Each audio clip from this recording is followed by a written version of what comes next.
हम सब जानते हैं कि नंदी महादेव के वाहन हैं, लेकिन क्या आपने कभी सोचा है कि वो हमेशा अडिग, शांत और सदियों से भक्तों का ध्यान अपनी ओर खींचते हुए शिवजी के हर मंदिर के द्वार के आगे क्यों विराजते हैं? क्यों महादेव के दर्शन से पहले उनके दर्शन ज़रूरी है? ये उस त्याग, समर्पण, प्रतीक्षा और अद्भुत शिव भक्ति की कहानी है जिसने एक बालक को नंदीश्वर बना दिया। ये कहानी है शिलाद ऋषि की। वे एक महान तपस्वी थे, लेकिन उनकी कोई संतान नहीं थी। वंश को आगे बढ़ाने के लिए उन्होंने भगवान शिव की घोर तपस्या की और वरदान में एक पुत्र मांगा, पर एक साधारण पुत्र नहीं, बल्कि एक अयोनिज पुत्र, यानी कि जो माँ के गर्भ से ना जन्मा हो और जिसे स्वयं महादेव का आशीर्वाद प्राप्त हो। महादेव उनकी तपस्या से प्रसन्न हुए और शिलाद को एक दिव्य पुत्र का वरदान दिया, तो उन्हें धरती से एक बालक मिला जिसका तेज सहस्त्र सूर्यों के समान था। वही बालक नंदी था। शिलाद ऋषि बहुत खुश हुए। उन्होंने नंदी का पालन पोषण बड़े प्रेम से किया था।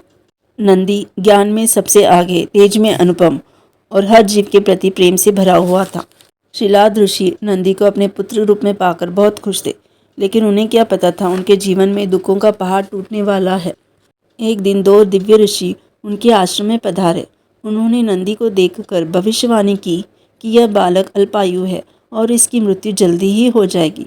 ये सुनकर शिलाद ऋषि शोक में डूब गए, पर जब नंदी को यह पता चला तो वो मुस्कुराए और बोले, जिसने मुझे जीवन दिया है वही मेरी रक्षा करेगा।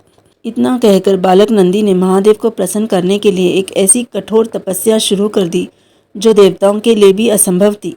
उन्होंने अन्न जल का त्याग कर दिया और एक पैर पर खड़े होकर शिव नाम जप करना शुरू कर दिया। कठोर तपस्या, अनन्य भक्ति और दिल में बस एक ही इच्छा, भोलेनाथ के चरणों तक पहुंचना है। उनकी तपस्या की तेज से तीनों लोग कांप उठे और अंत में भगवान शिव स्वयं प्रकट हुए और उन्होंने बालक नंदी से मुस्कुराते हुए कहा, वरदान मांगो पुत्र। तब नंदी ने कोई अमरता या सिद्धि नहीं मांगी। उन्होंने कहा, हे प्रभु, मेरी बस एक ही इच्छा है कि मैं हर पल हर क्षण आपके साथ रहना चाहता हूँ। मैं आपके सानिध्य से एक पल भी दूर नहीं होना चाहता। उनके इस निस्वार्थ भक्ति और अटूट प्रेम को देखकर महादेव प्रसन्न हो गए। उन्होंने नंदी को न सिर्फ अमरता का वरदान दिया, बल्कि अपने सबसे बड़े गण, अपने सखा और अपने वाहन के रूप में स्वीकार कर लिया। महादेव ने नंदी को वरदान दिया कि हे पुत्र, आज से मेरे दर्शन से पहले संसार तुम्हारे दर्शन करेगा। जो भी अपनी मनोकामना तुम्हारे कान में कहेगा, वो प्रार्थना सीधे मुझ तक पहुँचेगी। तुम मेरे और मेरे भक्तों के बीच की सबसे पवित्र कड़ी बनोगे।